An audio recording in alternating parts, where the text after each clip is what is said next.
When life happens, plans need to change. Shaping Change, hosted by certified financial planner Ross Marino, is dedicated to helping financial advisors better serve their clients when life takes those unexpected turns. Welcome to the Shaping Change show. Today, I am joined by Dr. Kelly Crace. Hello, Kelly. Hi, Ross. How are you? Thank you so much for the invitation and the opportunity to spend a little time with you. I am really excited to have you on this show, and I know I say that regularly, but I had a unique experience with you while I was preparing for this show. I went to look at some of your articles that were published online, and I'm going to ask you to introduce yourself in a second. And for the first time doing research, I literally never made it off one page. And you had sent additional links and check this and check that. And I thought, I'm never going to get there.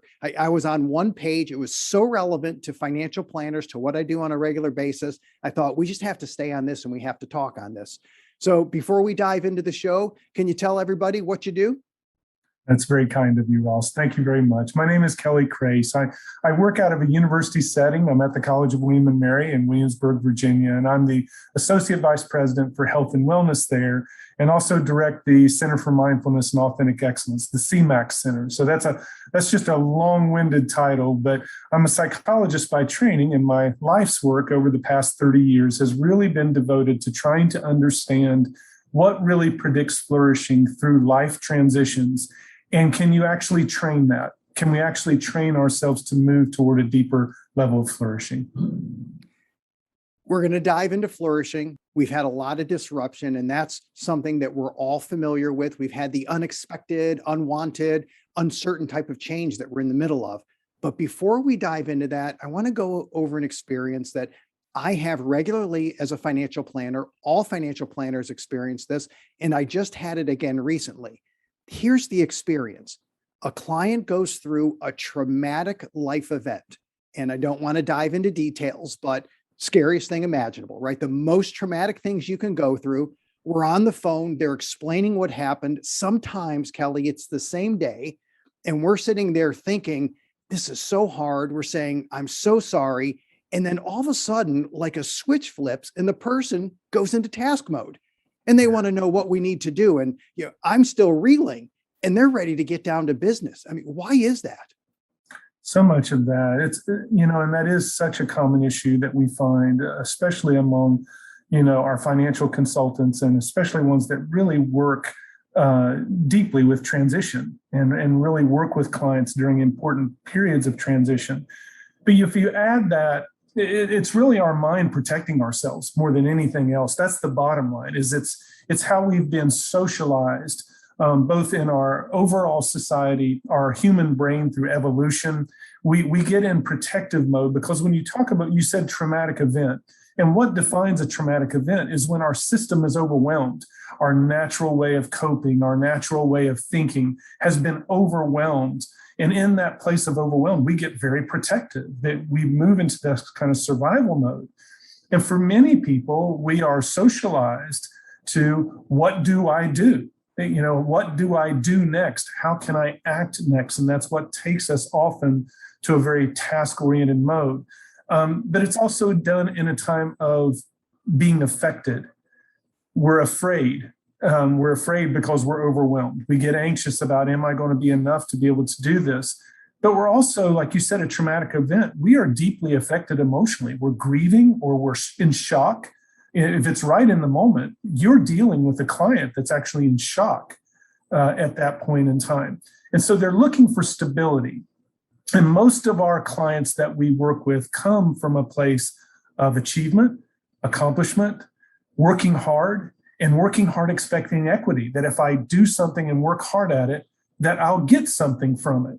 And so in that protective mode of wanting to try to get to a place of stability when feeling shocked, it's often, well, what can I do that's within my control that can bring me a sense of stability?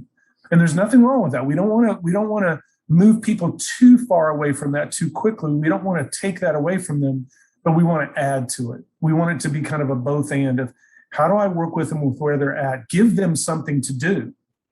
And also, how do I get them to honor the fact that, paying attention to how you're feeling about this matters and giving this time matters. And how do we help you do that in a healthy way? So you mentioned the goal of flourishing, and that's the title of the article that I got stuck on and couldn't get off the page. And I think you probably saw, I sent you an email with just quotes from the page and said, this is it. Here's the interview. I got it. These are questions I need to ask and things I need to know about. But you use the word flourishing, which is great. So you've done a lot of work on this. How about you define what flourishing is and share some of what you've learned? Yeah, thank you. That is an overused term these days.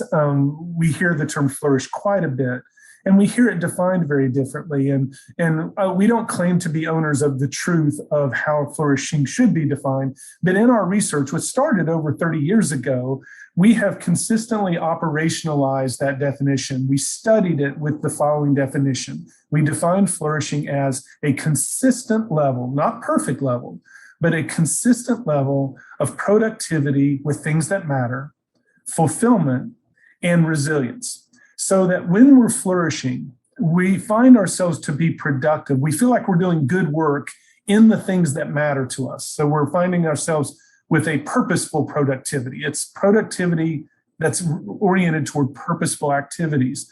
And we find meaning in it. We find fulfillment in it. So we're not just chasing our tail. There are times in our life where we find ourselves just busy and not even having the time to kind of reflect on what meaning does this have for me. But when we're flourishing, we do find that sense of fulfillment and meaning. And equally as important, we find ourselves to be resilient through the hardness and harshness and sometimes unfairness of the world around that work. That's equally important. And when those three things are consistently there, that's when we move to this deeper level of flourishing. And one of the interesting things that we found through this is there were no natural born flourishers. we found that people that flourish work at it, and there's no secret island of super flourishers either. It takes work, and that's why we unashamedly talk about the work of flourishing, the work of wellness, because this takes time. It takes time to really understand and also to apply to our lives. But here's the good news. It's so attached to our own sense of wisdom, and it's so attached to an internal truth that when we apply the strategies that lead to flourishing, that predict flourishing, it gets internalized pretty quickly because you're really working with a truth that you already know to be there. It's just things are getting in the way of you holding on to that truth. We live in a relentless world of uncertainty, of change, of noise, of pace.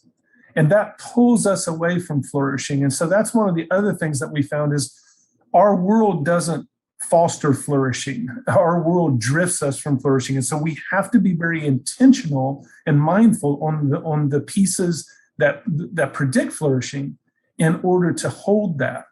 And interestingly, our brain doesn't even promote flourishing. Our brain, if we allow it to just naturally engage in things that matter to us, our brain will actually cause us to drift from flourishing unless we're more intentional about the things that predict it. And then the last thing we found is some of the things that we're taught that lead to flourishing in our research turned out to not actually do that. It actually turned to get in our way.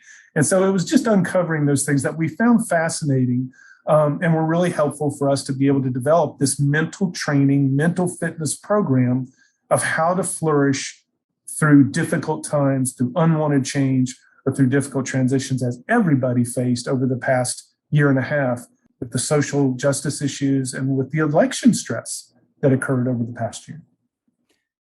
Well, I know we have an instinct that when things get crazy around us and we feel overwhelmed, we want to slow things down. We want to calm things down. And, yes. And you have an article, part of that article is the trap of chasing calm and happiness. And of course, I had to latch onto that because I'm thinking instinctively, well, don't I want calm, Kelly? Don't I want to be happy in the midst of all this turmoil? I'm thinking I really want to just be calm. Aren't there t-shirts that say stay calm and right, do whatever? But now yes. Kelly says, well, there's actually a trap. Can you talk about that? Yeah, it's a real important paradox. It's what are you striving for? And so one of the traps that we hear all the time is the importance of being happy, that flourishing, and one of the things that we do know is people that flourish do experience more periods of happiness, and they do experience more periods of calm. So that became kind of a misunderstanding, a confusion that led us to start believing, well, okay, then that's what we should strive for. We need to strive for happiness. We need to strive for calm. But when we make that be the goal, it actually causes us paradoxically to become oversensitized to what we're feeling in the moment. So if I'm not happy, what do I need to rush to do to be happy? And if I am happy, how do I hold happy? It's this constant internalized checking on how am I feeling right now, which actually gets in the way of some of the principles that lead to flourishing. So what we found is people that more consistently flourish, instead of striving for happiness, they strive for meaning. Instead of striving for passion, they strive for purpose. And instead of striving for calm, they strive for health, healthy self-care. And that's so hard to do, especially after a difficult traumatic event or a difficult transition. Let's take example this past year and a half. Go back to 2019 New Year's Eve. And if you ask someone New Year's Eve 2019, what do you want 2020 to be like for you? There's no way anyone would have answered what ended up happening that they were going to have to prepare for. It was completely unpredictable. And so when we look at that, what can often happen is overworked and stressed, which was what 2019 and before was. Anybody that's engaged in this life finds themselves overworked and stressed. So that was our normal. That went from overworked and stressed to exhausted and strained. And when we become exhausted and when we move, we can manage stress. Stress is actually a good thing because stress is a function of caring. But when stress moves to strain, that's unsustainable. And so when we move into this place of high uncertainty, which sparks fear, triggers fear, all of this uncertainty around the pandemic and where things were going in our world, when heightened uncertainty and heightened fatigue, many people said, okay, I can manage this as long as everything's done by May. And then it got to May. It's like, okay, I can do this as long as everything's cleared up by August. It's when this thing started becoming open-ended that people started recognizing, I don't know if my natural coping resources can actually sustain. We were being asked to sprint an endurance event. And when you get into that phase, we become very fatigued, very anxious. And the most natural thing to do is to seek relief. So the most natural thing for people to do during difficult transitions or during a time like what we're facing now is to seek relief. And the natural way to do that is to seek to soothe or to seek calm. The problem is when we intend to do something just to feel better or just to seek relief, we tend not to moderate those things well. We tend not to manage those things well. And they become kind of unlimited. It moves from something that feels good in the moment to become a dependency that actually starts to add to the problem overall. So one, we come by it very honestly. It's a human thing. So it's not like we're doing anything wrong. It's just getting in the way of us flourishing. And so instead, we want to move from this kind of chasing happiness and chasing calm to one more of chasing purpose and chasing healthy self-care and chasing meaning. If we're in this time of uncertainty, I think one of the challenges we have personally, and then also as financial planners trying to help and advise and help clients think through situations, is we really don't know what's going to be happening a year from now. And Right. I don't mean that from an investment standpoint, Right. of which obviously we have no clue in that particular case, but just in life itself, this is a level of uncertainty we've never experienced before. And we obviously don't want to make decisions with long-term implications when we really just don't have enough information. So we try to put those decisions off. In the Financial Transition Institute, it's Now Soon Later. Those things go in the later list. We don't have enough information, right? We can't make that decision. So we're going to put it in the later list. However, we still have to make decisions now. So how should I approach making decisions now when I know I may not have enough information, but I still have to have some mental process, some decision tree to say, okay, here's what I think I need to do, even though I have limited information? Yeah, that can be a very scary time of feeling, especially if we kind of lean toward the perfectionistic or controlling end of managing stress, by needing to have all the data and needing to feel in control of the factors around me. And when that's been impacted by either we are affected by something that has rocked us, or we're in a time of uncertainty, we won't have all the data. We're not omniscient. We're not omnipresent. We're not omnipotent, but we have to act. We have to do something now. And what we find is the best decisions we make are when we come back to decisions that are value-centered and purpose-driven. That is that's such a common thing that we hear. And yet, in our research that looks at flourishing, just because it's common and because you hear it a lot doesn't mean it's less true. It doesn't mean it's not accurate. It really does matter. But what we found is the difference we found with people that flourish is they move from values clarification to values relationship. In other words, they really take time to understand how their values are alive in their life. Rather than here's what my values are, it's how are my values alive in my life? And if the only way people could determine my values is from looking at my behavior, what would they see in my behavior that would tell them that this matters to me?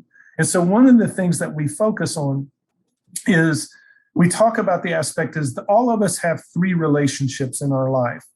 We have a relationship with our values, we have a relationship with fear, and we have a relationship with comfort. All of us have a relationship with all three of those things. There are various times in our life that we're motivated toward comfort, and there are various times in our life where we're motivated toward fear. In fact, those are the two most natural human motivators, is fear and comfort.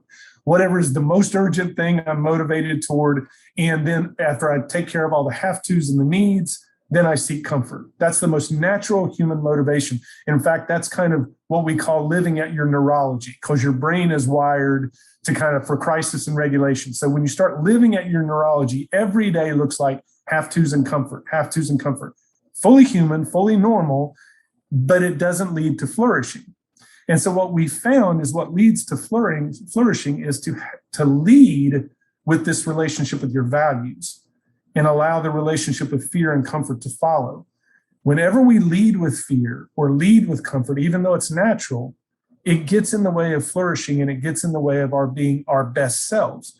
So what that means is basically starting every day with, instead of what do I have to do, or starting every day with what would make me feel better, it's starting every day with what matters to me today. And of that, what matters most? And what would that look like in action? And so what you're doing is you're intentionally moving your brain to a closer relationship with your values, because what we learned in our research is the most purest, deepest form of human motivation are your values, but only if you have a relationship with them.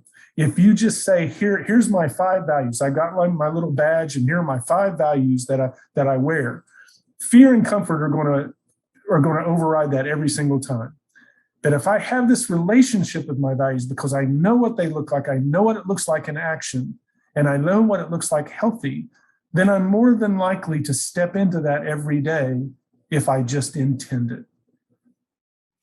The values are powerful. And yes, it's common. And when you started talking about it, I thought, that's kind of cliche. And then you said, and this is common. I thought, because I remember 20 years ago, values-based selling. It made it through all industries. It was big in the financial planning industry. It's still talked about on a regular basis. You've done research over decades on values and how the significance of values influence our decision-making ability.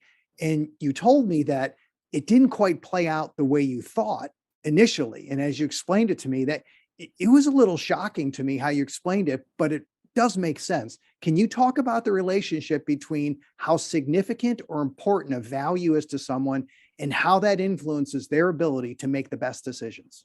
Yes, and this is why having a relationship with your values, a healthy, close relationship with your values matters so much, because of what we learned in our research is prior to our research, the previous research to date had always, and I want to back up just a second, because values is also this very esoteric term. We often think of values in terms of ethics or morality or commonly held moral values. what we're talking about here are personal values, which are basic beliefs that guide your decision-making, guide your behavior, and guide your motivation. And so that's what we're talking about in that. And when we looked at that, we weren't looking at the relationship between values and ethics. We were looking at the relationship between values and flourishing. And we went on the assumed models that had always been shown before, which was this direct, linear, positive relationship between values and effectiveness, is that there was assumed this direct, positive, linear relationship, which means that the more I focus on my values, the more effective I'll be, which made sense because it made complete sense, because if I focus on what matters to me, then I'll be motivated. And if I'm motivated, then I'll act. And that's why it leads to effectiveness. But our research showed that it's actually a curvilinear relationship, that yes, a focus and attention to our values has to be a part of our intentionality to have any shot at flourishing, but there's this point of diminishing returns. So it was this inverted U, to where there were times when people were under attending to their values and times when they were over attending to their values. And that's what led to our understanding of the difference between preferences, values, and needs. So when we're under attending to a value, we're calling a value, but we're actually acting on it like a want or a preference. And whenever we're acting on something as a preference, we're not fully psychologically committed to it. So I can sit there and say, I value fitness. I value being fit. And so, but if it's a preference, I won't fully engage consistently in what needs to be done to be fit. I will want it, and I'll say, I'm going to get up tomorrow at 4:00 and I'm going to run my 5 miles, that type of thing.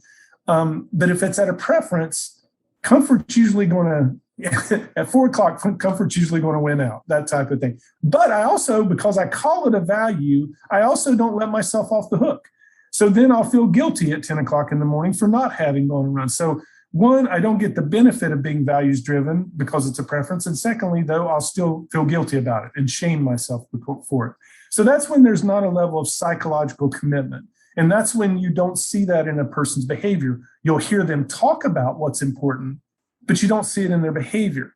And then there's the thing of overshooting your values. And that's when a value starts to become so tied to our self-worth and our identity that it actually drifts into a need state.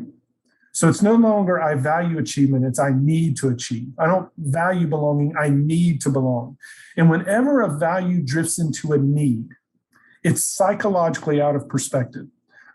Normal, it's human, but it's out of perspective. And the reason why that gets in the way of our effectiveness is it brings in a level of intensity that gets in our way. You know, we're in the middle of the Olympic era right now, and we're seeing all kinds of times where a person can move in athletics. They know about this notion of psychological press when they're pressing too hard. And when you move into this place of psychological press out of need, then we just get in our way. And that is usually centered around outcomes. When a value drifts into a need, we're also needing the world to cooperate. We need the world to give us the outcomes we've worked so hard from. In the past 2 Olympiads, we saw very clearly evidence where individuals underperformed than expected in times when people overperformed.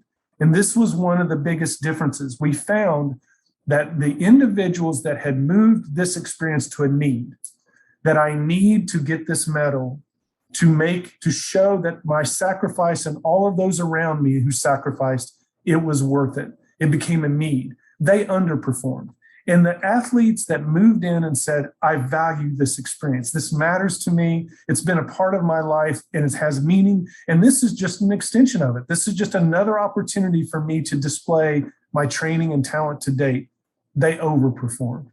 And so it led us to start to distinguish between when you're talking about things that matter. If I were to really look at your behavior, and when you think of financial advisors working with their clients, what do you know about them? And you hear what they say, but with what they say that matters to them, is it being operated on as more of a want or a value or need? And what we learned is the sweet spot are values, is when a person truly says something matters to them and they are acting on it. That's what integrity is. And when we live with integrity, we move into this deeper state of effectiveness or flourishing. As you explained the inverse U to me, it made me think of the inverse U related to stress, where if Absolutely. you're bored, you don't make real good decisions. You're overstressed, you don't make real good decisions. But somewhere in the middle, Absolutely. right, you're going to be a little more dialed in and you're going to make better decisions. And as you talked about being overemphasizing the value, I had two thoughts. The personal thought was the overprotective parent that is so Yes. fearful that something terrible may happen to their child that they overprotect, and that doesn't work out that well. And then in the financial world, as a financial planner, we come across some people that are terrified of debt. And they have this strong resistance that I can't carry any debt. And there's different drivers for that, but they may overemphasize paying off debt. And eventually they find out in their retirement, they actually haven't saved enough. So instead of balancing, they overemphasize, they pay things down, but they still don't have enough money to retire. And we see that. And as you talked about that nonlinear relationship of not just the stress, but the fear and the value, that all of a sudden you're right, it's going to get in the way because they're only seeing this end game, this outcome, and they just don't make really good balanced decisions for that. So I think that really matters to financial planners. If I see that and I'm in the conversation, any tips on how I should approach it with a client? It's helping them see that what's driving this, when they're moving into that state, where they're doing is they're leading with fear. And we spend time at the university level, and we do it with a lot of organizations, and especially multi-generational family organizations, of helping them to understand the difference between fear-based excellence and authentic excellence. Fear-based excellence is where our brain naturally goes. And interestingly enough, the more value-centered you are, the more vulnerable you are to fear-based excellence. And so what that basically means is whenever your brain leads with what matters to me, what's important to me, once I clarify this thing or person is important to me, there are three unavoidable truths that you can't escape. The first one is uncertainty. The truth is you never completely control everything that goes into something that matters to you. There's always a chance you could fail or lose that thing or person of importance. And if you did, there would be a cost. So that's the second truth that comes in, is there will be a cost. You would hurt in some way. The third truth that comes into play is today's time, whenever we're engaged in things that matter to us, we are aware that people are watching us and forming opinions about it. There's this perceived evaluation that we feel on display of people evaluating us when we're engaged in things that matter. So if you dare to care, you can't avoid those three things. And what that evokes in our brain is fear of failure. That's what gets activated. It's not danger fear. It's this notion in our brain when we're concurrently aware of this matters to me and there's uncertainty about that. And that fear of failure creates psychological pressure. It's not a bad thing. It's just pressure. We feel that as pressure. But the interesting thing is if you allow your brain to naturally respond to that pressure, you'll go in one of two directions. You'll either try to over control and master, or you'll try to avoid and escape that pressure until it has to be done. We call this, and that's where perfectionism and procrastination play. That perfectionism and procrastination are the neurological, natural ways you cope with values-based fear. Because if I do it perfectly, I don't have to worry about failing. Or if I can sidestep this pressure until it has to be done, then when it has to be done, it doesn't matter if I'm afraid. Or if I wait long enough, maybe somebody will come in and take care of it for me. We found that this generation of young adults and their parents, these past two generational cohorts, have the highest incidence of fear of failure than any other previous generation because of something very wonderful and wise about them. This generation and the previous generation doesn't want to just be successful. They want to be successful in things that matter to them. But the competition for those meaningful things has never been more fierce. So importance is higher, but uncertainty is higher, and therefore fear is higher. So we've created these two generations together that manage fear the same way, through either perfectionistic over control or avoidance. That's where the helicopter parent came into play, where parents who wanted their children to succeed, and if they saw them drifting, they stepped in and took control. And so what do you think the reaction to the children were? Well, they just avoided, waiting for their parents to step in. It just created that kind of triangle of languishing. And the thing is, what we learned is about the fear-based model of excellence will work for you up to a point. It's motivational. It moves you kind of into this crisis mode. But what happens is it starts to have a ceiling effect and an increasing cost. We just over time start to see the negative impact of either perfectionism or procrastination, and it starts to get in the way. And the sad thing is when that model deteriorates in front of us, if I don't have another model to look at, then the only place I can go is back up to the top and care less, just care less in order to be calm. So instead of the pursuit of excellence, it becomes the pursuit of calm. Instead, what we try to move forward is when you are sitting with a client that's doing that, out of fear, they're over controlling, out of fear, they're avoiding. You keep trying to bring them into this conversation and they keep avoiding it left and right. It's about calling it for what it is. It's, this uncertainty is scary. This uncertainty around things that really matter to you is scary. And the natural way we cope with this is through either trying to control it or avoid it. But let's go back to the thing that started this in the first place. This matters to you. This thing you care about, it matters to you. It's important to you. So let's focus on that. What's one thing we could do toward this thing that matters to you? That is a step that we feel that we can take together, that feels healthy, and it feels like an action step that moves us, even if it's just one step further. And here's the great thing. Every time we step forward with our values while we're afraid, it neurologically changes how we process fear. So if I get afraid and I manage it through control and avoidance, that just keeps that fear motivation stoked. But if while afraid, I step back into the values, that I bring my value forward and I act on that value, that starts to change how we process fear. And that's what we as advisors can do in working with our clients, is compassionately helping them to understand the normality of controlling and avoiding, but to recognize that this is worry causing you to do this. Let's go back to what matters to you and take a step in that direction. Excellent. Let's go to the final question. Here it is. It's the magic wand. If you could wave this magic wand, Kelly, change anything in the world, what would you do? It's a great question. And I so badly want to cheat and just bring up 5 or 6 different things. But if I had to really boil it down into one, it would be about us changing our culture and gaining cultural traction and building norms around the importance of being values-led while emotional and thoughtful. I think culturally we can find ourselves in this place that we feel like we have to be steeled, that flourishing and resilience, that resilience is not being affected by something. That's not resilient. Resilience is while affected, how do I step into things that matter to me?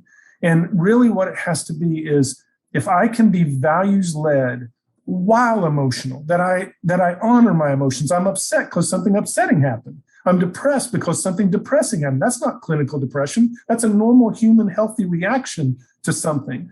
And while I'm emotional, emotions are really a form of awareness that's telling us to pay attention and think more deeply. It's not telling us to run away and calm. It's telling us, hey, something's happening here that's impacting you. Let's think about it more deeply. Let's spend some time with it. And while all that's going on, I can still say, what matters to me right now and how can I step into that? So even while affected, even while we're just hanging on, if we can move from this thing of chasing happiness, chasing calm, to this thing of being very values-led while emotional and while thoughtful, I think that could really change and move us more intentionally into a state of flourishing. And I think I'm going to add one more bonus thing, if I could, one more last thing. One of the most neglected things that we do is we don't take time at the end of the day to take just a moment and appreciate and value where we've actually done that during the day. We actually found that people that flourish do that very intentionally at the end of the day. They take a moment and appreciate where they actually stepped into their values and led with their values. And what we found is people that languish don't take the time to do that. And yet we found even with people that languished, they were still acting on their values during their day. They just weren't giving it any credit. They were just skimming over it. And I think if we could just be more appreciative of where we are courageously stepping into our values every day, that would be a difference maker. I cheated. I'm sorry. We'll take it. They were both excellent. And I'll just say they went well together. So we'll count them as one. How's that? There we go. I love your reframe. Thank you so much for being on the show, Kelly Crace. Thanks, Ross. I really appreciate your time. Thank you for listening to Shaping Change with Ross Marino. This show is for general information purposes only and is not intended to provide recommendations or advice. Speak with a legal, tax, or financial advisor before making any decisions.